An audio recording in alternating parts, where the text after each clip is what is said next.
Hi, this is Will. Thank you so much for downloading this education podcast. It's episode 3 of a project I've started where I've gone round talking to those teachers who taught over the last few decades in prep education in the UK.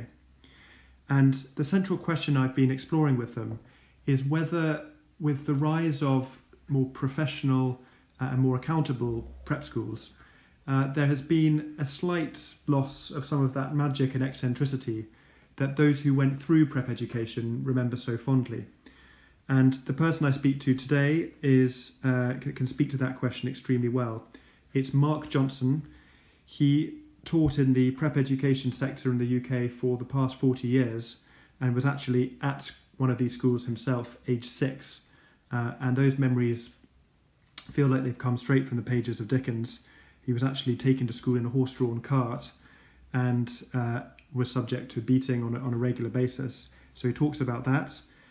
We also talk about other themes that have come up in this podcast, like the decline of trust between parents and schools, as well as some of the amazing staff that he worked with over the years. He also reflects on a near-death experience that he had quite unrelated to school. So I hope you enjoy it. I've managed to accrue about 5 followers on SoundCloud so far, which I'm not reading into too much. Could be explained by the generally pretty poor sound quality or the pretty poor content, perhaps. We'll see. Anyway, any questions or comments, do leave them on the page, and look forward to hearing what you think of it. Thanks. Bye. So, Mark, thank you very much for agreeing to be interviewed for my project. I saw that you started yourself age 6, actually at boarding school, and it'd be great to hear if you have any particular memories of that time yourself from those early years as a prep school boy.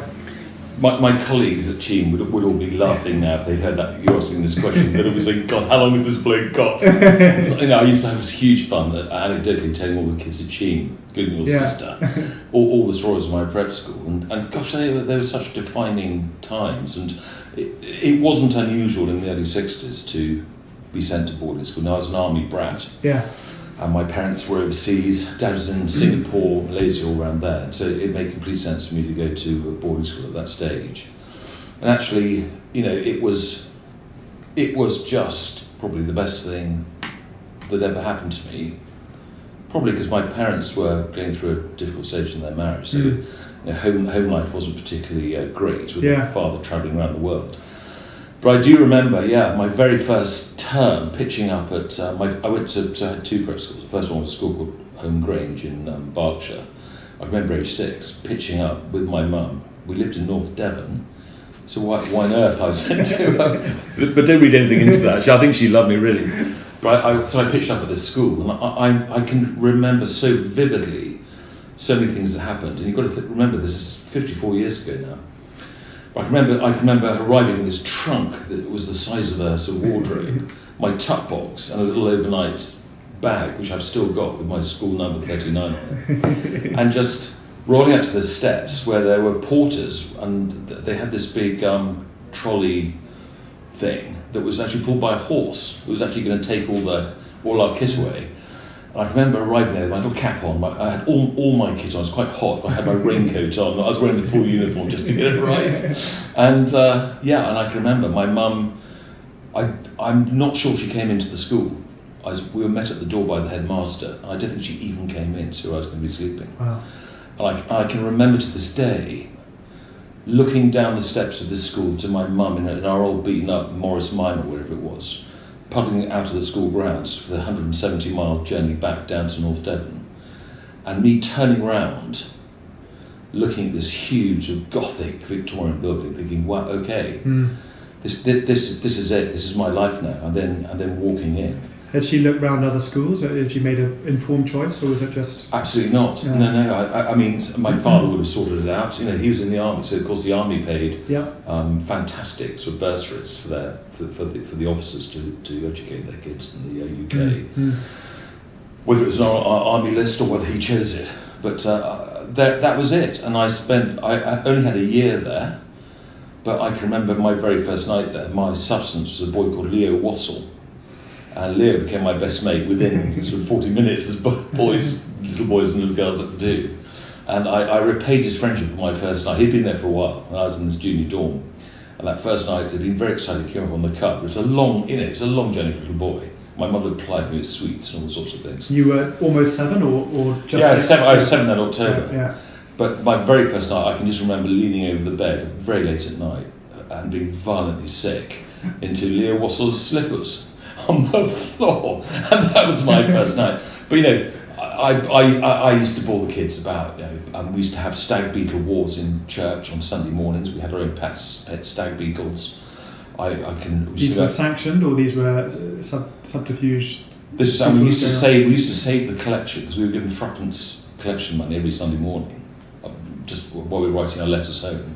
And sometimes we would pretend to put the threepence into the bag, but actually put it in the pocket. And we used the threepence to use as bets whether our stag beetle was going to win. And I think it's sort of led to my long-lasting sort of gambling habit, which I still have to this day. But no, that was so clear. And Shepherd's steak and kidney pies on Thursday nights after swimming, going to the swimming pool, and our swimming instructor, looking at me. I was 6 and saying, "Well, you haven't got your hair wet," and I was terrified of the water at that time. And he got hold of my head and just pushed me underwater and said, "That's what you've got to do." And actually, it sounds cruel, but the next week I went, I actually did it on my own, and suddenly I got confidence in swimming. Even as a Devonian, you were still afraid of water? Yeah. I think it was just swimming pools and lots of people around, and So what were the patterns of life at the school then that would look most unfamiliar to a typical prep school teacher or parent today? I just think it was pretty bleak. I mean, you walk into prep schools now, and you probably see a lot, and I certainly have. They are plush. Nothing. And you walk into a prep school now, and just warmth pervades, and you just get the sense of a cuddly, lovely environment, and all you hear are kids laughing and noise, and it's wonderful. My place, it was the classic no carpets, and it was austere, and it was pretty cold. And was that by necessity, because that was, we were still reasonably in the sort of post-war austerity ages, or was it by design because they thought that was what young children needed? I don't think it was the latter. I think it was just, you're quite right. We just come out of the 50s for pretty grim times post-war, and I just think there were so many prep schools in the UK, and there were lots of kids to fill them. Yeah. And so I didn't think they had to try particularly hard. Yeah. But I only lasted a year there. My mum, I was taught Latin by the headmaster aged 6, and we had this funny little Nissan hut. And I do remember that, we were given our vocab to learn on Friday. We were tested on Monday, and if you didn't get your 20 words right, he would literally, he'd whack you, he'd beat you. And my mum, tough that she was, thought it was just a bit much for a 6-year-old. So after a year, I went to what became the defining place for me, which was my prep school in North Devon, Buckland House School. Max Williams is my headmaster, and he's a guy I just absolutely revered and loved and respected, because he was my father. Yeah.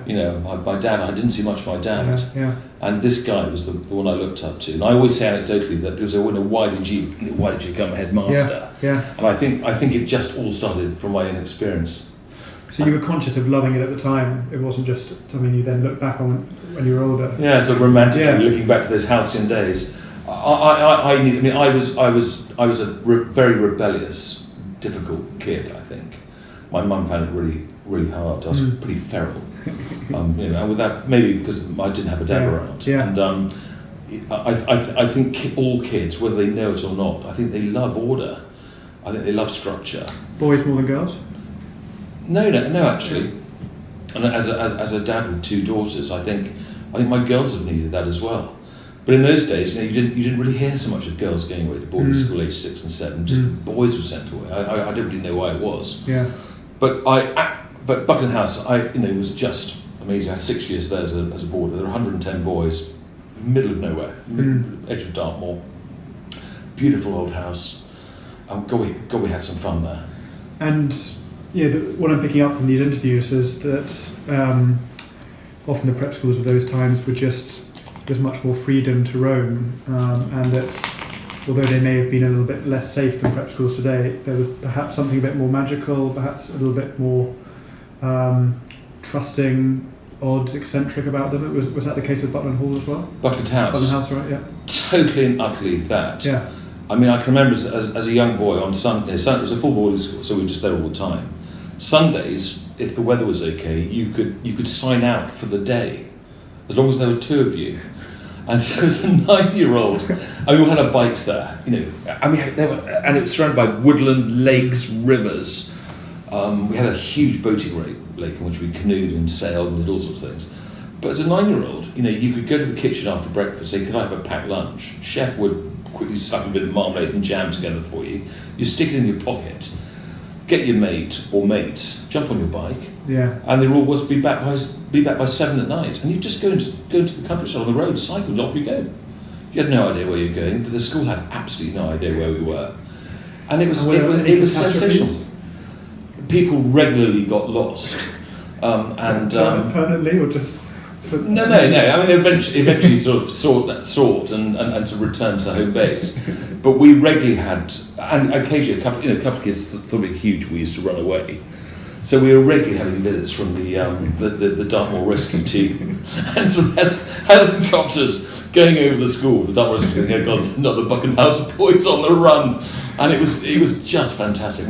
You had camps, and it was fraught with danger. It was all sticks and fights and wars in camps, and you know, getting dirty and muddy and filthy and smelly, but just absolutely loving it. And funnily enough, I think Buckland, when I left Buckland and went to Exeter School, which was a great cricketing school, was why my dad wanted me to go there. My father was a great cricketer. And my warm memories and recollections of Exeter are few and far between. I think it was just a period I was going through adolescence again. You know, I think I needed a dad, you know, someone around me. My mum was a very, very eccentric Irish woman. She never ever came to my secondary school, never visited once in 5 years. She didn't like watching rugby cricket? Not in the slightest, which was obviously a big part of my life. But it's so funny that 5 years were just like sort of a phase I had to get through my life. And I got to 18, I thought, you know, how am I going to do now? Everyone in my family had been in the army, so it was just expected that I would go in the army. You know, totally, there was no question. It was never even discussed. My father never discussed it. It was presumed. And I went back to Buckland as a gapper. Right. Max Williams, the lovely head, said, "Come back." You know, I said, "God, that would just be amazing. I'd love to do that." Yes, please. Yeah. Yes, please. So I went back there, and of course, 5 years on, little had changed, and I went back, and I remember my first meeting with Max in the study. This is the room where I'd regularly been beaten by him. And even though you enjoyed the school much more, they were still beating. I mean, people listening to this may think, why is he being so blasé and so glib about this? But, you know, you have to put it into its context. In those days, we were 110 boys, and we knew what the rules were, we knew what the regs were, we knew what would happen if we broke them. It was the kindest, happiest, most wonderful upbringing. But he had to keep control of us lot. In the age of Dartmoor, we could have completely run wild. And you got whacked. If you caught talking after lights out, you got the wax, as it was called. If you got more than four blue, we called them minuses and pluses, you know, blue, whatever the nomenclature is. At Summerfields, it was, what were they? Blues and reds. SUVs. You probably didn't have many of those. You were lucky. But if you got more than four of those blues a week, you got whacked. And your name was read out in assembly on Saturday morning as a boy who had got more than 4 blues, and you had to leave the room and stand outside the study. Everyone knew what was going to happen. Everyone was going to happen.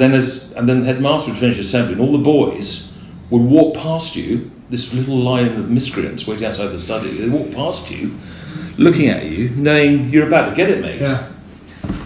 And then they'd go to the loos, and this is absolutely true. The basins, this is a tradition, the prefects would fill the basins full of water.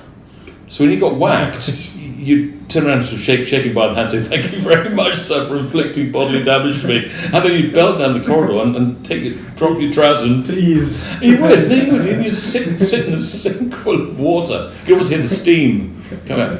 But I'm painting a rather grim picture, but it was wonderful. You said earlier, because there were 110 always one of the features of modern prep schools is the staff to pupil ratio is much higher. So do you think that because there were fewer staff around, it was a sort of cheaper model to run, that he had to rule with a slightly iron fist, or was it just part of the culture that beating and corporal punishment was much more present? I mean, pretty much. I mean, most of those schools in those days were proprietorial. Yeah. You know, it was an old country house that he bought as a business and wanted to set up a school. I think he was an educationist. I think the punishment side of it was just a total part of the culture at that stage. Mm-hmm. No one blinked an eyelid. The staff, I can remember pretty much every person that taught me at that school, and they were just these legendary, mystical, magical people. You know, Richard Manning, who later on became a bursar and taught me how to swear in Latin. I mean, you don't forget that sort of thing. Yeah. But it was a different world. You know, I can remember my maths master used to come into the classroom to teach us maths. I was useless at maths, which is why I ended up teaching you it at Summerfields. But I remember him coming in, and the first thing he did before he started the lesson was he'd light up a fag. And half the masters, I was never taught by a woman at prep school in those days. Half the masters smoked, and they'd either have a pipe on the go or they'd sit down to light a fag.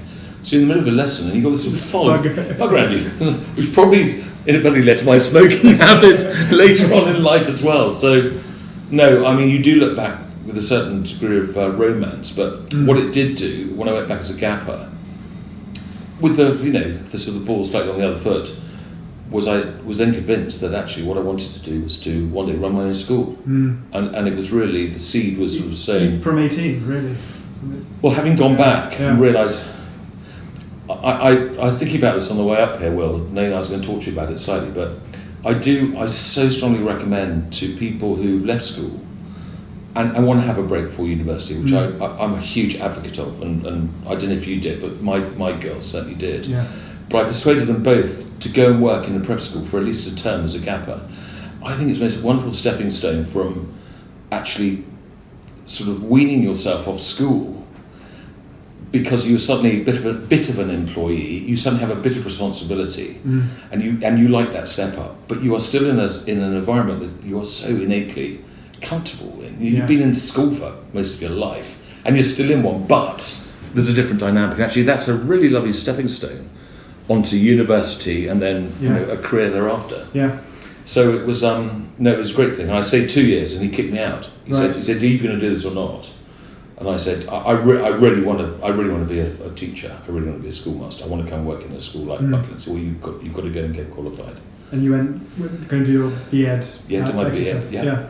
Did you do that with a subject like maths? It sort of varied as time. It sort of it became complicated because I had to stop in the middle of it all, because there were family. My family is another interview one day. Okay. But it was never straightforward, particularly my mum, and I had to take a year out to go and help her and sort something out for her. So it interrupted my process. So I started off by doing modern languages, and then I went back and did English, but then ultimately did a lot of PE and game stuff as well. Okay.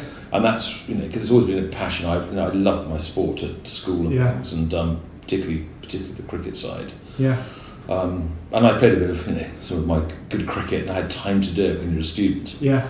But I just wanted to get through that, and I was in a rather strange position because I think everyone on my course were going to be teachers, but there's this extraordinary institution called the IAPS, and in those days, once you were getting close to qualifying, all my mates were frantically writing, putting CVs together, writing and applying for things in the TES. I sent my name and details to IAPS headquarters, and they had something called the IAPS list, and they simply circulated you to all the prep schools saying, here are the men and women available for September if you're interested. Right. So you didn't have to write or contact anyone, and then you sat back and suddenly all these letters started coming in and saying, well, I've heard about you from Iowa, I'd love to meet you, I've got a position in September. And I had about 12 letters, 2 of which were, one was from Cott Hill, and one was from a funny school I hadn't heard of called Summerfields. And I wrote to my dad, look, there's this list, what do you reckon? He said, well, Cott Hill and Summerfields were the 2 schools, son. So I went to, I borrowed a car from the student union and drove up to Oxford and had an interview with Adrian Richardson on the Friday, and looked at the accommodation around the school. He offered me a job straight away. So okay, the job's yours. And I was that far away from saying, do you know what? I've never heard of Summerfields. I'm just going to take this job, but I'm going to get back to Plymouth and celebrate. back down to Exeter. Anyway, I thought, no, I must go to Summerfields. And then the next day I went to Summerfields and met Nigel Talbot-Rice, your former headmaster, and Nick Aldridge, who was equally a legend at the school, who you know. And I sat down in Nigel's study. I mean, the interview, it's real, interview in inverted commas. And I immediately knew. Did they see you teach? Did they see you teach? No, didn't see me teach. It was literally a half hour in study. Nigel's far too busy building things. And then I was given to another legend, you remember, Anthony Brown, who then took me over to the barn, which was going to be my accommodation, where you probably had your tutorials. Yes. Yeah. And I was shown my flat there in the accommodation in North Oxford, and I thought, God, this is, given a lot of gin and tonic for lunch, I thought that this is really going to be it. So I was offered the job. Straight away, wow. No, I wasn't actually. He said, but what swung it was, he said, look, I'll get back to you, Monday morning, classic stuff. I said, how lovely, thank you very much. And I said, just so you know, Adrian Richardson from Cott Hill offered me a job yesterday, and I promised I'd get back to him tomorrow, which was partly true. And that was it, and I got back that night, and I was in the bar at the student union, really enjoying the fact that I got this job, or I knew I was going to have a job. I probably had a couple of pints too many when the barman said, John, or whatever they called me then, there's a phone call for you. I said, what? Really? I picked up the phone, it was, hello, Mark Johnson, this is Nigel Talbot-Rice. And I had to really get very serious very quickly. But that was it. And so Summerfield's career started. But I remember you telling us a story in Dorm, I think, once, of you driving around Europe or something, and having a near-death experience when you almost went over the side of a cliff and hit a rock. Hit something there, and you sort of said, well, if that little almost sort of placard hadn't been there, I'd be a goner. So was that just... I'd always assumed you'd had a few years doing something else before teaching, but no. I mean, that is quite extraordinary memory of yours. And you're absolutely right. It wasn't actually... I was, this year out, I told you, from university, when things went sort of wrong for my mum, and I felt, and without a dad there, and then my parents are separated, you take on the sort of role as quasi-father of the family, slightly, and I had a sister. So during that time when we were trying to get things sorted out in the family life, I had to work. And again, my dad had a contact, and I went and got myself a heavy goods licence, which was quite hard to get, And he said, look, forget doing waiting at tables and early in the morning, rest of it. He said, go and get something to earn you some money. Yeah. So I went on this course. I'm very new with the army, actually. I can't quite remember how he swung it. But I ended up with a heavy goods vehicle licence at a ridiculously young age. I then got a job with Lions Made in Findus, driving ice creams and fish fingers around England and Europe.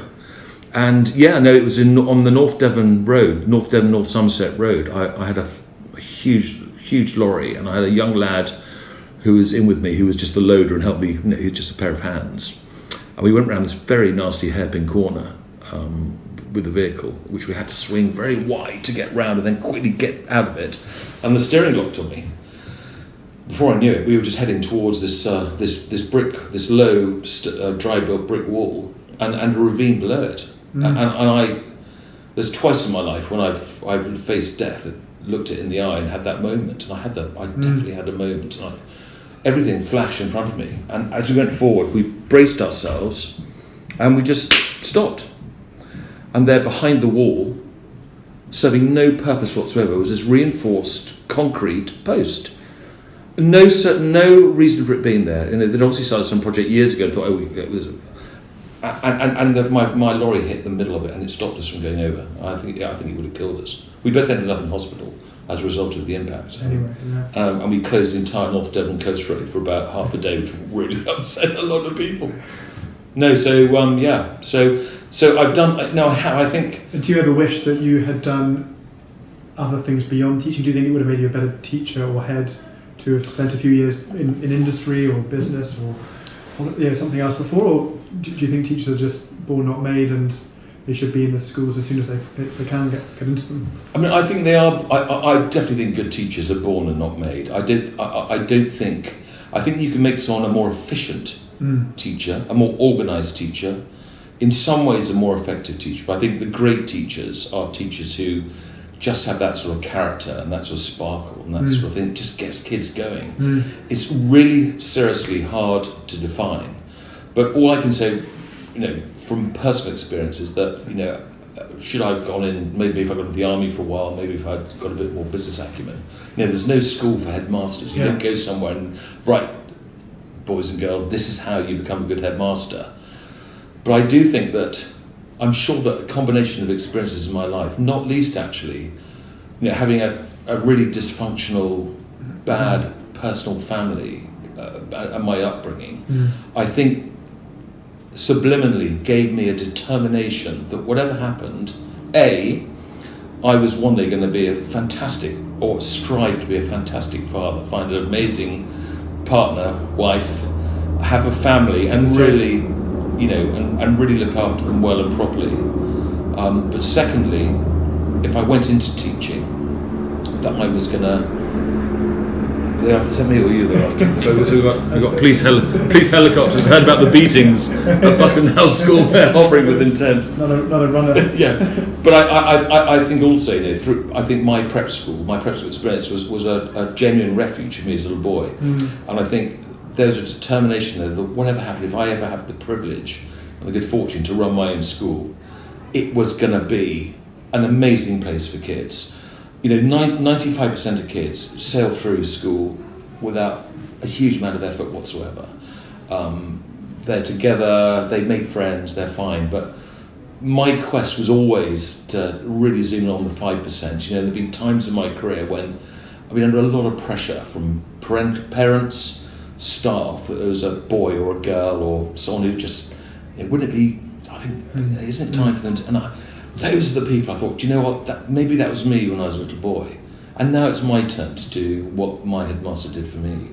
And I'm so proud to think of 3 or 4 characters who I had kept the faith with and really put the effort into, who've actually come through it. Yeah. Still have the odd issue, but I'd like to think that the school made it for them, Is it fair to say, looking at, throughout the conversation so far, that one of your sort of philosophies of prep school education is that the character development or the impact these schools can have on your character is that much more important than the impact they can have on your mind and your love of a particular subject? It seems like a lot of the issues you find really important in prep schools is to do with the character. I mean, of course, curricular content, factual stuff, bits you've got to learn, the discipline of learning, the assimilation of knowledge, all that sort of stuff, of course, is vitally important, particularly in a system which is driven by examinations.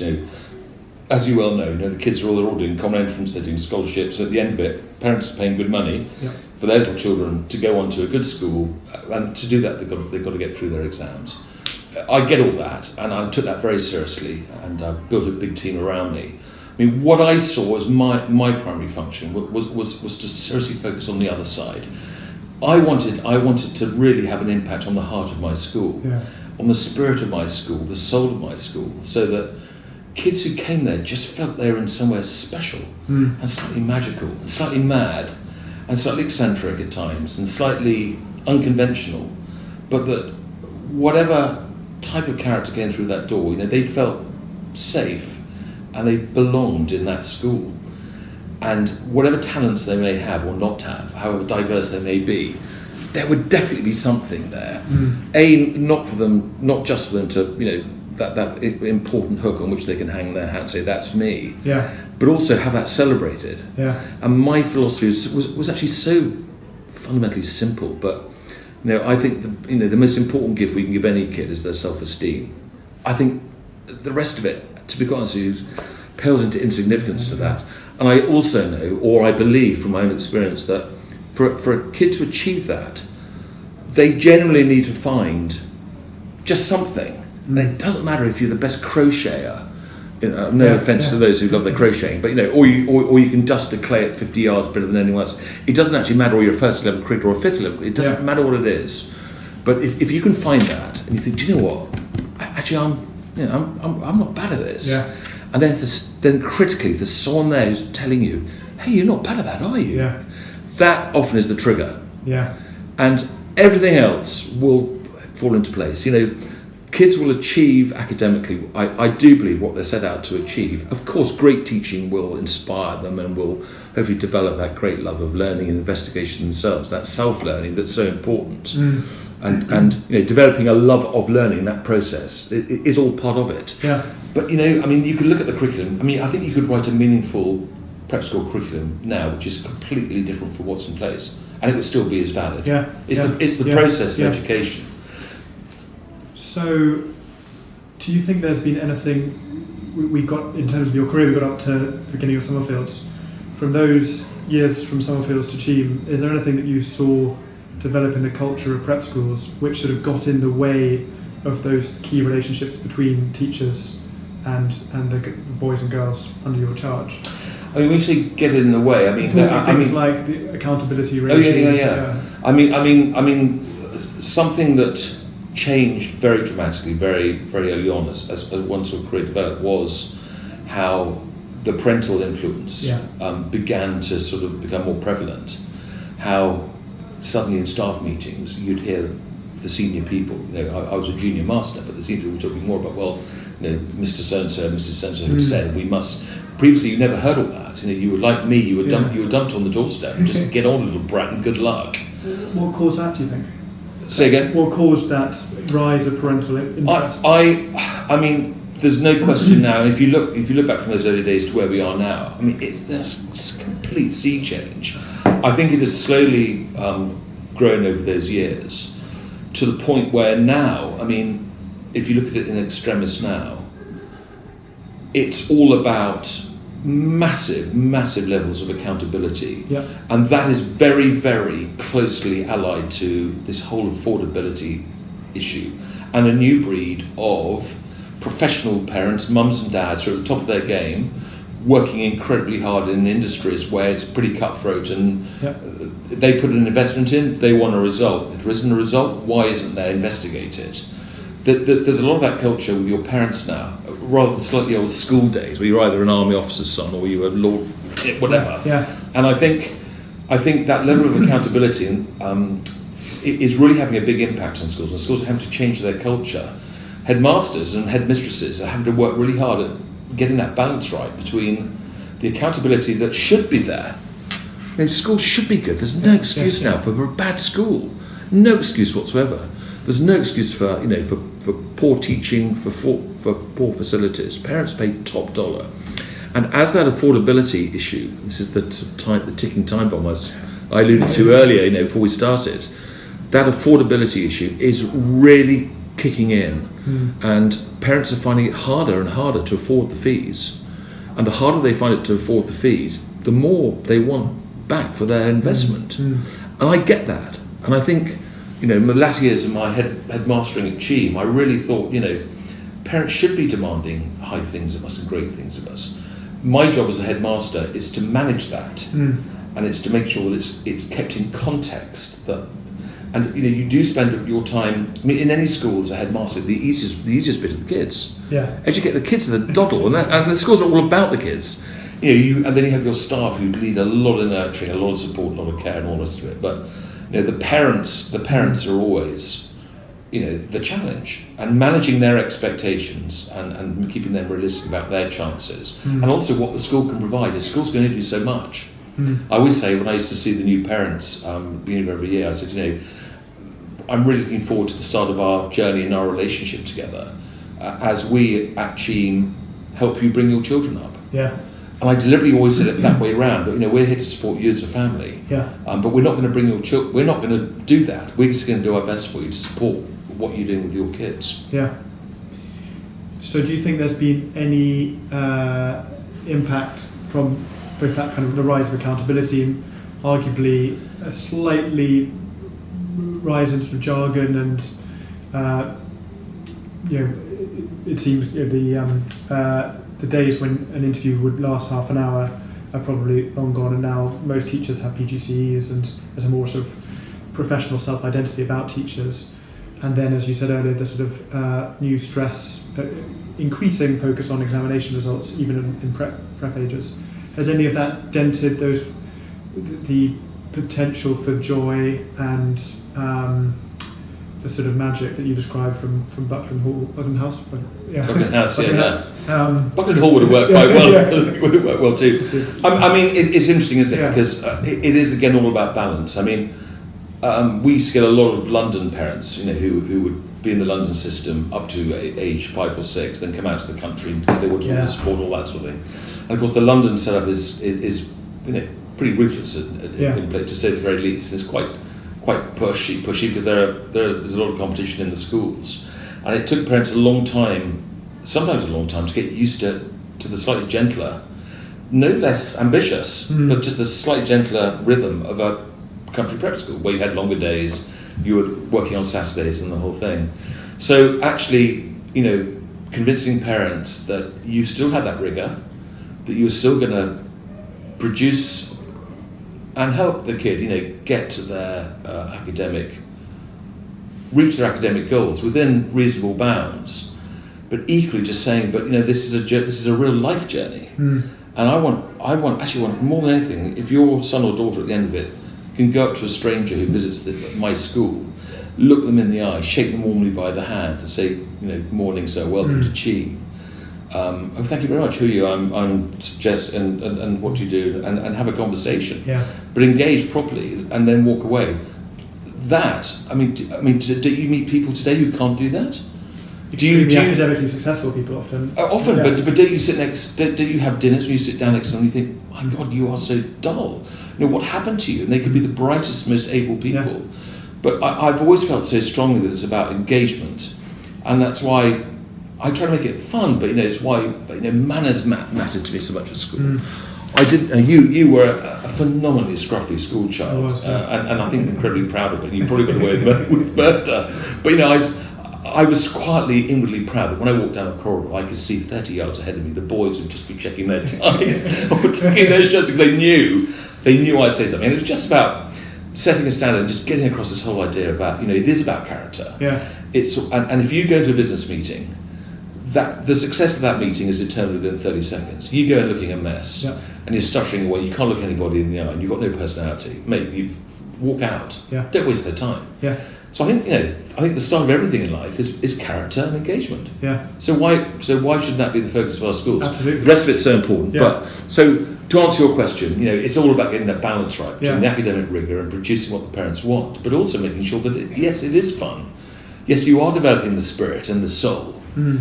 Are you seeing in your work as a consultant that direction of traffic's just going in one direction, the balance is tilting too far in one direction, or are you reasonably reassured at the way, particularly perhaps country prep schools are striking the right balance? I do worry, Will. Looking ahead, that you always say, gosh, I retired last year. It's probably very good time. Well, it was definitely time. 18 years as headmaster in one school is a long time, but I think there is a massive culture shift going on right now. Yeah. And I think I latterly in my headmastership was just perceived as an old stager. I was the old fogey. I've been doing it for so long. He vaguely ought to know what he's doing. He was slightly kept away from it. I fear for young headmasters and headmistresses taking up posts today. And you mentioned as we discussed earlier, I'm a senior advisor for RS Academics and work on the recruitment side with Claire Alton, who you know as well. And in the 2 projects I've undertaken so far, I've met a lot of prospective heads, women and men. And, in all honesty, I'm looking at them across the table and I'm seriously asking myself, are you really cut out for this? Are you really going to be able to deal with, what's about to hit you in terms of everything on your shoulders and the expectation and the growing pressures of the job? So I do slightly fear going forwards that even in the independent sector, that element of carefree, the carefree life, the freedom, the courage to do that. Yeah, and the The courage. easy thing would be just to retreat behind all the rules and regulations and to play safe. Totally. Actually, yeah. And actually, you know, they talk about the biggest lessons in life, and who have you learnt from most? Well, you know, I've learnt from some inspirational, incredible other teachers. Yeah, I'd love to hear more about them. Yeah, well, I will in a minute. I'll tell you about them. But also, I think the biggest thing I learnt from, probably more than anything, is that I was brought up not to fear having a go, and you know, I'm sure in my life I've been a 90% failure at most things, but one thing my dad made sure was instilled in me is that whatever that failure was, I learned from it, and I do my damnedest not to do it again. Yeah. No, I sort of touched on it, said that, and I don't think you can get your PGCE, you can get your qualified teacher status through very means to become a teacher. I think that's a very mechanical side of it. I think I said earlier that I think really great teachers they have an innate ability, they have an X factor. Yeah. There's often, you can't really describe it, you can't really quantify it, you can't really explain it. They just have a persona, they have an aura of magic or mystery or something. And I think those are the people who really stick in your mind. And you know, as I developed as a young schoolmaster in those days in Oxford, there were a lot of bachelors. You know, you remember all those guys, Johnny Bush and all that gang. They were also young thrusters in those days. And where we were so lucky was that there wasn't inset training in those days. You didn't come back to school 3 or 4 days before. We all lived there. We all lived on campus, so actually hardly ever. You go away for a couple of weeks, so we were pretty much around all the time. But what we had some extraordinary old stagers, as I call them. I mean, not all of them are alive, and those of them that are alive who hear this, I apologise for immediately for calling them old stagers, but they were people who I hope we've all become. People with experience who've sort of been around the block a bit, who are not fazed by things, who perhaps have a measured view of it, who can step back, who can laugh a lot. And when I was starting off at Summerfields, you know, Nigel Talbot Rice was an extraordinary headmaster, and I think probably you know, he was the real reason that I went on to become head myself, because he instilled in me that discipline in being a teacher that was important. But it was a discipline that was born out of wanting to please him. And you know, leadership, never ever than today has leadership become more important in education. Never. And we spoke earlier about my fearfulness for the new generation coming through, and the people I see who I don't think are all natural leaders are going to have that strength. It's so important. But in Nigel and Mrs. Jane, as you know, arrived a year after me at Summerfields, and you know, he was someone who you wanted to please. It wasn't out of fear. It was. Although I suspect there might have been a tiny bit of fear there. You were probably terrified of it. Just on that note, I would say both your style and Mr. Talbot Writer's, certainly as a boy, there was an element of fear. And that it was interesting, the question as to how much admiration and a desire to please is tied up with also being a little bit fearful of displeasing them. Do you want to speak to that quickly? But are you saying fearful that you were personally frightened? Of course not, no. No, but it was a fear born out of that you really didn't want to upset or displease this person. Because you wanted to do well for them. You know that they had born out of respect, proper standards, and expectations, and that they weren't necessarily going to cut you too much slack, and then occasionally there were some teachers who you knew that if you had done such a minor infraction, they'd let it go. But the ones that you were that stay in the mind are those that you just were, you know, you just were terrified of their even the volume of their voice, and the look on their face as much as anything else. I mean, you hope you sort of described two people there, haven't you? And you hope in a school that actually you have both. I don't think you can have a school full of absolute, you know. The word I was about to use, I can't use publicly on the interview, but no, people who are very black and white and very demonstrative and very clear, and you really want to get it right from them. You know, you respect them, and you know they do a good job. You know, you've got to have those who slightly, you know, the Willie Pryors of the world. You know, I don't know. I'm sorry, Willie, you had to come in here somewhere. One ball, one ball. But I think, in all seriousness, my style, when I was as a head, I generally don't think I ever. I had people who perhaps were significantly more frightening than me at Cheam than I ever was. And I suppose in some respects I was a sort of a doting uncle as a headmaster. I was very clear about what I wanted for everyone, and I was very clear with my staff what my expectations were. But I never sort of tried to be a real Leviathan. But I think whatever it was, and I think Nigel had this.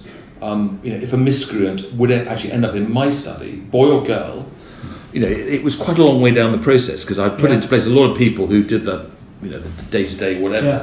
If they came in, I think one thing I always sensed from them was that the thing that upset them most, it wasn't about any detentions or whatever. No. What upset them most was that they had perhaps let me down, and they'd let the school down and what the school stood for. And that it was something that I had imposed on Cheam, and that was a very basic imposition. And they had let the side down, and actually I could see in some kids a real deep sense of shame in a way that, and this horrible feeling of gosh, I've let Mr. J down, I've let the school down, and that was a very powerful tool for turning things around for them. And once you see that sense of shame and they're full of contrition, to use that powerfully as a tool to say, okay, look, come on, we're going to forgive and forget here. We're going to shake hands after this. But listen, what have you? Come on, look me in the eye, Will. What have you learned from this? Well, sir, I've learned now. And what are we going to do from now on? Okay, well, I'm going to help you with this, and we might have a chat in a couple of weeks, so you can tell me how it's going. And actually, you can use that as such a powerful force for turning kids around because. Fundamentally, I think they're like little puppets. They're sort of little waggy tails. They look at you with big eyes and floppy ears, and they want to please you. And it shouldn't be too difficult. So at Summerfields in those days, I think we did have characters like that. I'm sorry to hear that I'm slightly bracketed on the Nigel Talbot Rise side of it, not the Willie. No, I think that's quite right. But I think as a young beak there, we had our sort of younger gang, and we had a lot of fun. But we had some real tour de forces there, we had Nick Aldridge, who one just respected innately. He was fiercely bright. He was an old Summerfieldian, he was an old Etonian. He'd gone out to Rome to teach for a little while, then came back to teach at Summerfields. He'd been there forever. Was Summerfields through and through, but Did you watch him teach? Oh yes. Yeah. So would you kind of talk about teaching or children as a staff room, or how did the sort of at Summerfields? How did the talent? How could you take advantage of the talent that was there? I think from the actual teaching point of view, there wasn't a huge amount. I mean, what happens now, of course, everyone's observing each other's lessons. You're following best practice. You're struggling maths teaching. You put it with your inspirational maths teaching. They watch and they pick up a few things. Yeah. I think in those days, and it slightly goes back to this whole thing about character and spirit and soul. Yeah. I think I just had people around me who were inspirational men and women. Just seeing Nick Aldridge walk around the corridors of that school and see all those early boys at Summerfields, coming and talking to him about something classical they'd read in the paper, or so did you know about this poem? Or I thought, my gosh, this chap is so engaged with them. I'd never do that with a mastermind. I might ask what the football score was last night. I'd never get anywhere near that sort of thing. And then the Charles Churchills of the world, who was just again. Great sportsman, ran the cricket, ran the golf. He was Cambridge. He was again Summerfields through and through. But and David Kidd May, who we took over from in Cottage eventually, when we ran the house there. There were just a lot of people there who were sort of the giants, were perceived as young masters of the giants, and they, by default and probably without trying to do anything, kept us all in check. I remember my first few days at Summerfields. I mean, there were seats in the drawing room. You were told not to sit in because that was so and so seat, and they wouldn't talk to you for a whole term if you went anyway. It was absolutely true. And there was some. I don't know if you've got time. My favourite to sum up the character. I don't know if you've got time for this on your interview. Of course. I mean, you can cut it out, but people say, well, it's your favourite story, and I hope it sums up the spirit of it. But there's a guy there called Flynn. I Tom Flynn. I don't know if he was there when you were there. This is a master, not a boy. A master. And he was a bachelor, classic bachelor. He had two Yorkshire Terriers sort of flapping around his ears, and you know, he was a complete legend. Taught French. Everyone was absolutely terrified of him, boys and staff. Probably Nigel actually, but he ran Old Lodge, which is one of the boarding houses, and you know, he got a military cross in the war. Was sort of shot twice, you know, and probably had a trench fever and everything. But he ended up being a prep school master. Classic. Anyway, one day in the common room, Tom, who didn't speak to me for the first 2 terms there, because I was far too unimportant for him to even have to deal with, so shuffled over to me, and he was speaking a slightly nasal sort of way, like this, Mark, you know, I sort of stood to attention. I stopped myself from saluting. Anyway, to cut what is a very long after dinner party talk I give sometimes, basically he said, you know, would I come and run the house for him? His precious boarding house, because he had an engagement in London, he couldn't find anybody else. Would I come and do it this one night? Of course, the only answer is yes. And I said, Tom, Mr. Flynn, probably, but I'd be thrilled. But you know, you must give me absolute full instructions, please. You know, I need to know the routines. And I was desperate as a young master to get it right for him. And it's a big responsibility. The matron would be there. I was in charge. I think he was over in his club. He was in the Army Navy overnight. So I had to get the boys up in the morning. So I need full instructions.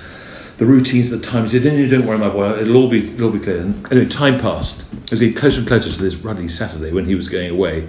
And I say, so I at coffee side up, say, "So Tom, any details, any information?" They said, "No, don't worry. It'll all be sorted out. My boy. Don't worry, it'll be fine. I'll leave all the instructions there." Anyway, he went off. The big night came round. I went with my little case, probably my same suitcase from Home Grange, my little 39 number on it.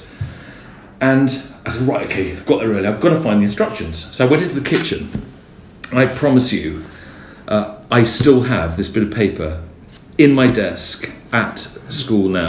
And this is my instructions for the night. And I was expecting, you know, military style, reams of it, and matron will come around at 7:07 and we'll get the boys. Anyway, there's this scrappy bit of paper in the middle of the dining room.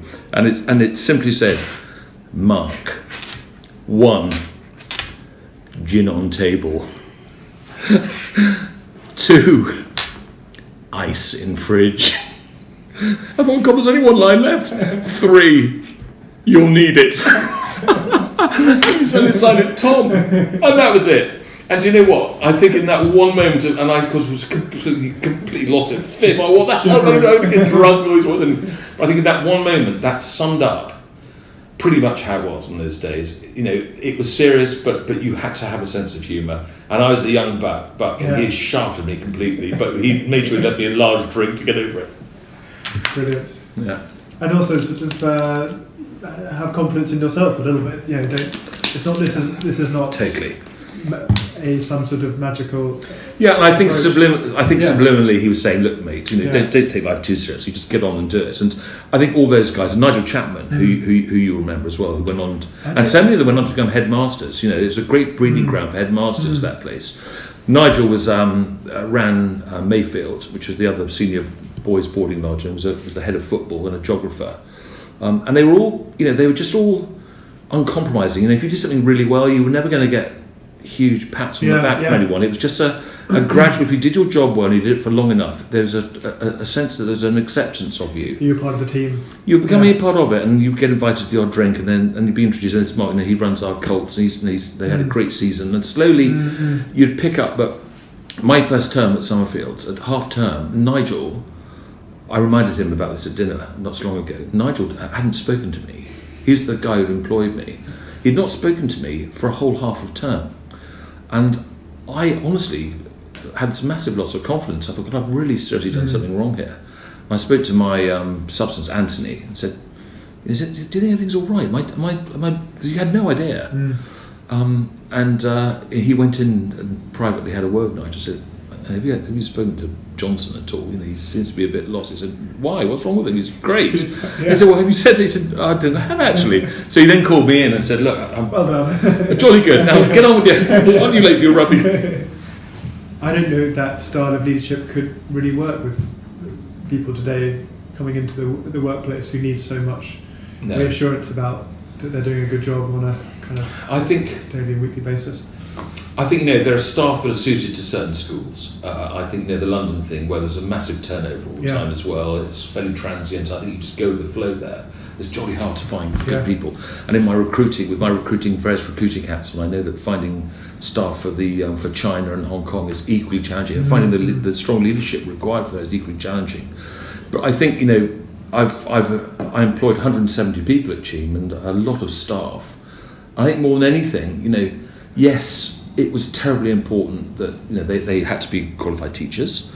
They had to have a degree of sorts. But when I interviewed, I was just looking at them I had someone else with me who might quiz them a bit about their curriculum development and their planning and all that. I was just looking at them, and I was trying to get inside them and think, are you cut out for this? Yeah. Are you somebody who's going to make the kids smile at Cheam? Are you going to add in a positive way? Are you going to bring a bit of laughter to the place? Have you got the energy? Yeah. Have you got that bit of spirit and determination just to crack on with it, even when it's a bit tough? Yeah.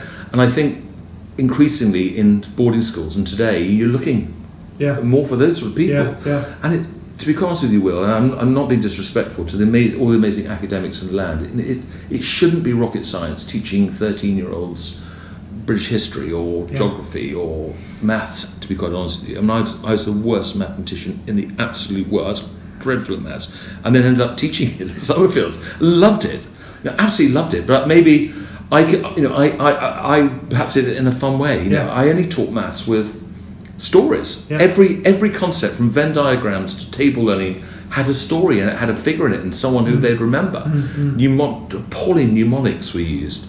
An absolutely shameful amount of sort of carrot rather than stick, and stickers and rewards. Do you remember the J. Pristick technique? The Pristick, do you remember that today? So you did learn something. All those thousands your parents spent on your education, you learned how to stick them in a paper down. I mean, bravo. Very particular technique. Yeah. Pristicking. But I think that it is all about the character, and you asked, the question was, am I fearful for the new generation coming in? Yeah. I think it's only right that there's more training now. I think, talking about this accountability, I think they've got to be current, they've got to be up to date, they've got to be aware of what's going on. And I think the training is very, very useful. But the fundamental bones of what you're looking for is still the right type of man and woman to work. And I was very lucky at Cheam. I was able to attract some incredible teachers, and partly because we were a wealthy enough school so I could look after them. But also, a big part of my development plan at Cheam was building a staff village. Yes, of course. We built the village so I could actually accommodate them, and the package I could create was pretty attractive to a young professional, and maybe would in a competitive market would maybe swing it my way other than others. But I think going forward, I think it's going to be trickier. Yeah. And I think heads are going to find it harder to attract people into the profession. The pension deal is not quite as attractive as it used to be. Accountability is higher. There's a paucity of teachers in certain subjects, which the government's trying to incentivise, but I don't know if we are in the independent system. Yeah. So I think we've got to think really seriously about where we're going. Fast forward the next 20 or 30 years, you reckon prep schools still exist where it's possible to provide the education that you've described so well today, without too much change? Do you think technology is going to come in and sort of again be a layer between the inspiring teachers and the hungry puppy-like children? I mean, I really hope and pray for that. I really hope that there is still fun and laughter in our prep schools. Technology is fantastic, and actually, despite my age, I just caught on at the beginning of it at Summerfields. Henry Phillips, who you may remember, was a massive Apple Mac fan back in those days. Yes, he introduced me to the Apple Mac, and I became besotted with this and did stuff on this machine with spreadsheets, and I used to give all my kids, pie charts of how they're performing in their common entrance trial, and I got completely over the top of it. But I embraced that, and we certainly embraced it at Cheam, and it can't take over. But technology is the single most. When I started teaching, there weren't emails. Yeah. It didn't exist. You'd write a letter, and the parent might try and figure. The parents never had our phone numbers, so they'd have to write. And a week later, everyone had got over it, and we'd all moved on. So I think kids will still be kids. I think schools will still be schools. My concern is that in this increasing world of accountability and affordability, that it gets tougher and tougher with parents demanding more and more, that actually it's going to slightly milk the innocence, the creativity, the fun out of some of our schools. And that's why I go back to what I've said consistently throughout this chat, is the importance of leadership. Finding leaders who can connect with parents, who parents will trust, who can get the best out of their staff, be an inspirational Wizard of Oz-like figure, an amazing mystical figure with the kids, but also drive forward a business, and taking into account the high levels of accountability with not just with parents, but with inspection and all the rest that's going to be thrown at us, whilst seriously understanding that affordability is a major issue, and something's got to happen, and schools have either got to cap those fees, or schools have got to offset fee increases by finding additional sources of income. And that's where this whole, the whole China-Asia explosion, it should be of deep interest to schools. They've got to find additional streams of income to keep themselves going, because increasing fees but year by year is unsustainable.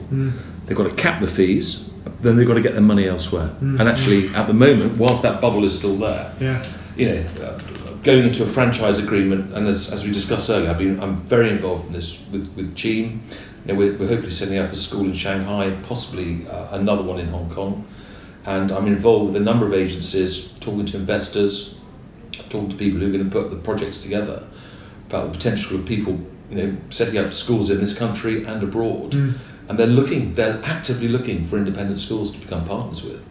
And these master franchise agreements are a low impact in terms of cost for the schools, effort for the schools, but the potential income is huge. And I think that's one big area that it will be of increasing interest to schools and bursars and governors. Mark, thanks so much for giving up your time. Fantastic chat. It's a great pleasure to catch up. I really appreciate it. Thanks very much. You're welcome. Well, good to see you. Cheers.